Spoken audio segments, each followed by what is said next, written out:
Welcome to my dear all students. The paper 19th century English literature. In this paper we have to discuss backgrounds such as romanticism as a reaction to neoclassicism. So the romanticism, the movement emerged in late 18th century and ended in mid 19th century. Actually, romanticism as a reaction to neoclassicism,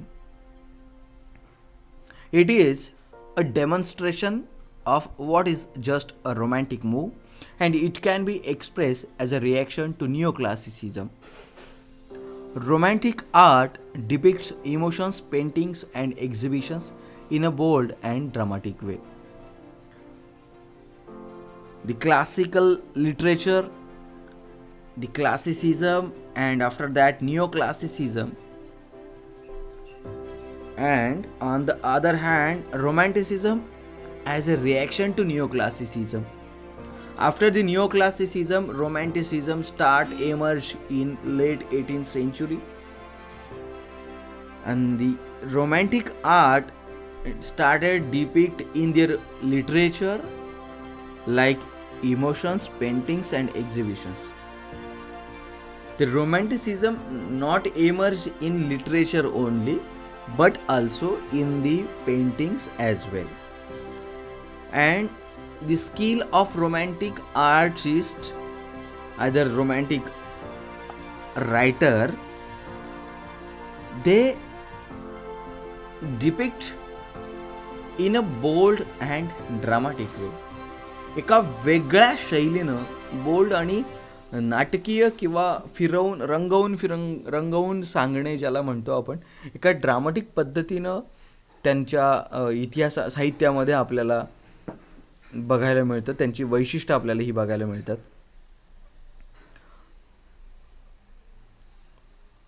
often with pressure on the past, romantic artist often use a sad theme and dramatic tragedy. त्यांच्या लिखाणामध्ये आपल्याला एक दुःख भरलेली किंवा एक दुखरी theme आपल्याला त्यांच्या साहित्यामध्ये बघायला मिळते, आणि ड्रामॅटिक ट्रॅजेडी देखील त्यांच्या नाटकांमध्ये आपल्याला बघायला मिळते. The paintings of famous romantic artist such as Gericault and Delacroix are filled with brilliant brush writing, rich colours and emotional themes.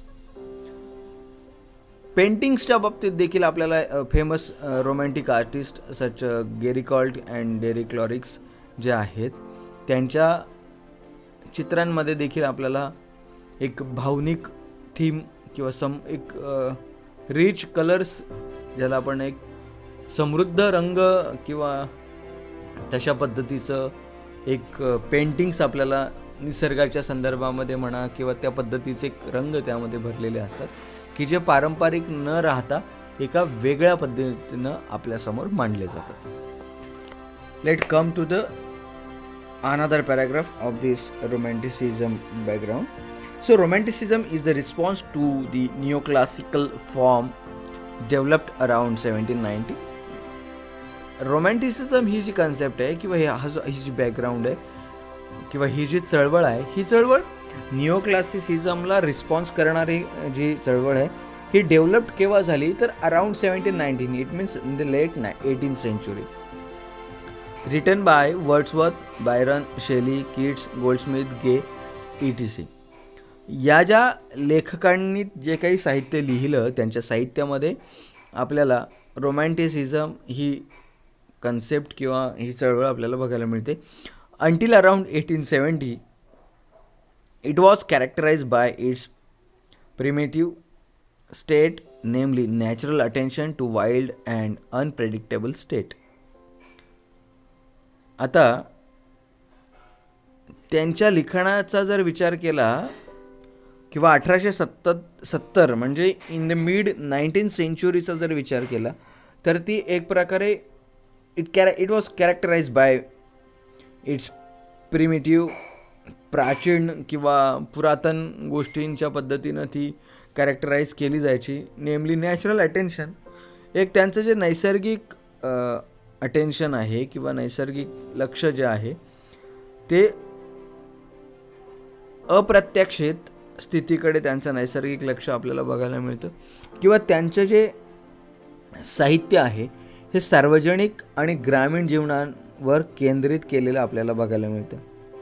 आणि शहरी व ग्रामीण भागातील औद्योगिक क्रांती या सगळ्या गोष्टींचा रोमॅन्टिसिझम किंवा त्यांच्या लिखाणात आपल्याला बघायला मिळालं. थोडक्यात काय, romanticism is important in the industrial revolution in urban and rural areas. We are beginning to see the early British literature, especially the medieval attention reappearing and new forms of literature such as Gothic romance, historical novels, and natural lyrics and emotional comedies.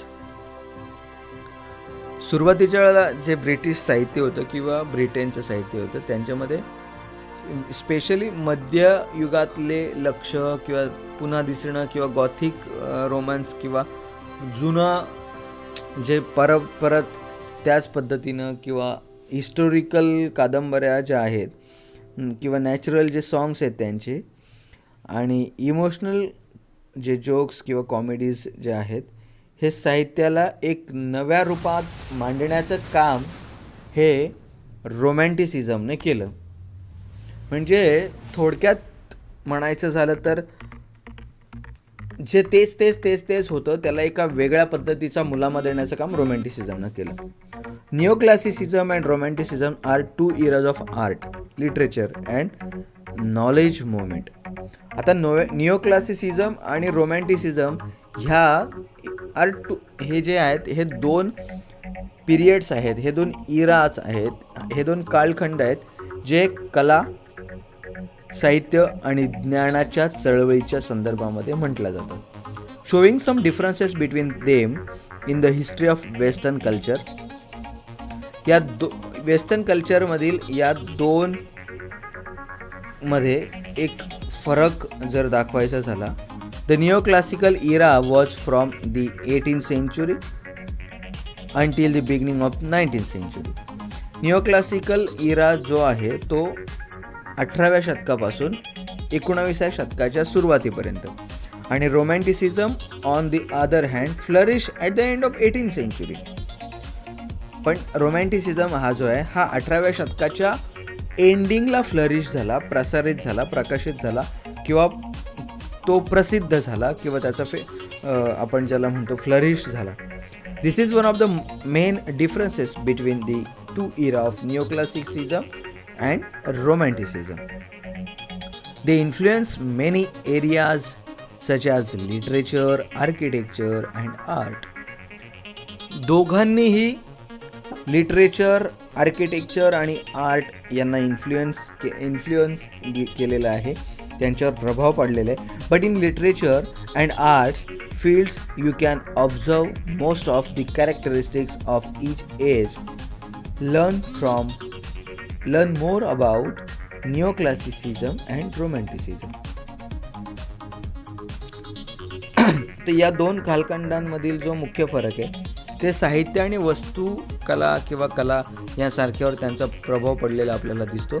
पण साहित्य आणि कला क्षेत्रात आपल्याला प्रत्येक वयाची एक वैशिष्ट्य बघता येतील की निओक्लासिझम आणि रोमॅन्टिसिझम या संदर्भामध्ये आपण पुढे डीपली समजून घेऊया. Let come on the last paragraph. The earliest realistic work began to appear in the 18th century. An overreaction to romanticism and neoclassicism. This is clear in John Singleton Copley's paintings and some of Goya's work. 18व्या शतकात जे romanticism किंवा निओक्लासिसिझमकडे दुर्लक्ष करणारे सगळ्यात पहिले जे वास्तववादी काम दिसू लागले ते जॉन सिंगल्टन कोपेलीच्या चित्रांमध्ये आणि गोयाजच्या काही कामांमध्ये. So it's a very clear that in John Singleton Cope's paintings and some of Goya's works, the earliest realistic work began to appear in the 18th century. तसेच, however, as the artists were disappointed with Sharon's skill and the influence of the Academy, the era of wonderful realism was in the mid-19th century. 18व्या शतकामध्ये romanticism आणि निओक्लासिसिझम यांच्याकडे दुर्लक्ष करणाऱ्या ज्या काही सगळ्यात realistic किंवा वास्तववादी जी काही गोष्टी दिसू लागल्या, त्या गोष्टी ह्या जॉन सिंगल्टन आणि कोपोलीच्या चित्रांमध्ये दिसायला लागल्या, गोयाच्या काही कामांमध्ये दिसायला लागले. आणि मग शेरॉन याचं जे स्किल होतं आणि अकॅडमीचा जो इन्फ्लुअन्स होता, याच्यामुळे काही कलाकार नाराज झाले आणि 19व्या शतकाचा जो मध्य आहे तो रिअलिझमचा एक वंडरफुल हिरा म्हणून प्रचलित झाला. So that's all about the romanticism, response to neoclassicism, either reaction to neoclassicism. In the next session we will discuss about influence of Rousseau and French Revolution.